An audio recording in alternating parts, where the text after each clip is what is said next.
Hello दोस्तों, हमारे YouTube channel motivational inspire spark stories में आपका स्वागत है। यह कहानी है दो दोस्तों की, अर्जुन और विवेक की। दोनों एक ही मोहल्ले में बड़े हुए, एक ही स्कूल में पढ़े और एक ही कॉलेज में दाखिला लिया। दोनों के परिवार मध्यम वर्ग के थे, लेकिन उनके सपने बड़े थे। जब उन्होंने पढ़ाई पूरी की तो दोनों ने नौकरी भी पा ली, लेकिन भविष्य में उनकी आर्थिक स्थिति में बड़ा अंतर आया। आइए जानते हैं उनकी कहानी। अर्जुन और विवेक दोनों ने स्कूल में अच्छा प्रदर्शन किया। वे हमेशा एक दूसरे को प्रेरित करते थे। अर्जुन ने सोचा कि वह अपने खर्चों को कम रखेगा और बचत करेगा, जबकि विवेक खर्चों पर ध्यान नहीं देता था। उसे लगता था कि जीवन का आनंद लेना भी जरूरी है। कॉलेज में अर्जुन ने अपनी पढ़ाई पर ध्यान दिया और कुछ पार्ट टाइम काम भी किया। इससे उसे अनुभव और थोड़ी आय भी मिली। दूसरी ओर विवेक ने दोस्तों के साथ पार्टी करने, घूमने और महंगे कपड़े खरीदने पर ज़्यादा ध्यान दिया। वह सोचता था कि पैसे का सही इस्तेमाल वही है जो उसे खुश रखे। कॉलेज के बाद दोनों ने अच्छी नौकरी पाई।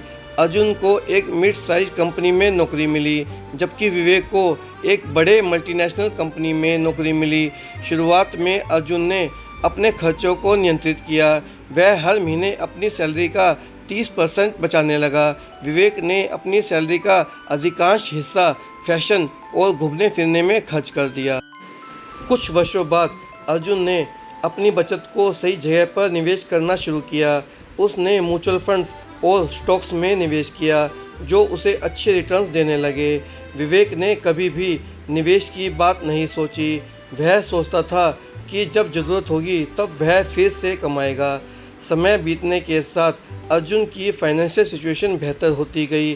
वह अपने इन्वेस्टमेंट से नियमित आय पाने लगा और धीरे धीरे संपत्ति जमा करने लगा। दूसरी ओर विवेक की फाइनेंशियल सिचुएशन खराब होती गई। उसकी आदतों ने उसे कर्ज में डाल दिया। महंगी चीज़ों की लालसा ने उसे आर्थिक संकट में डाल दिया।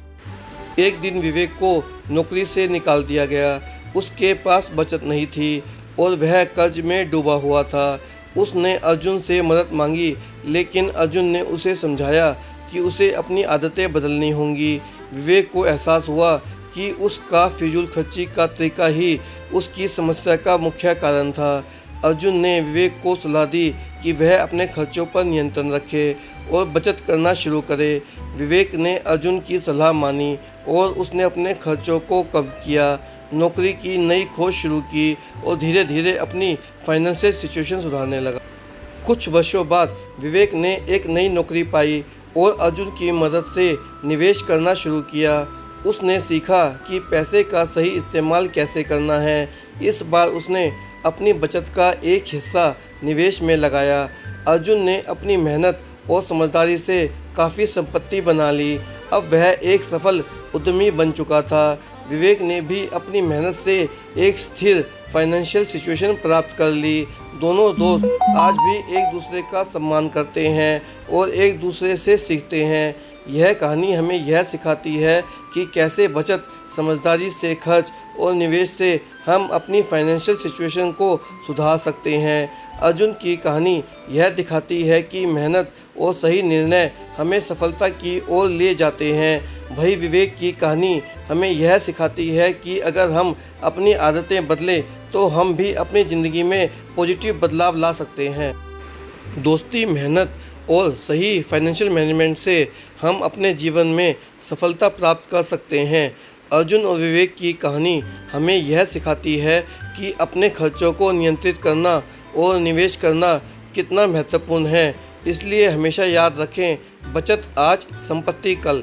इस कहानी से प्रेरित होकर हम सभी को अपने फाइनेंशियल डिसीजंस को समझदारी से लेना चाहिए।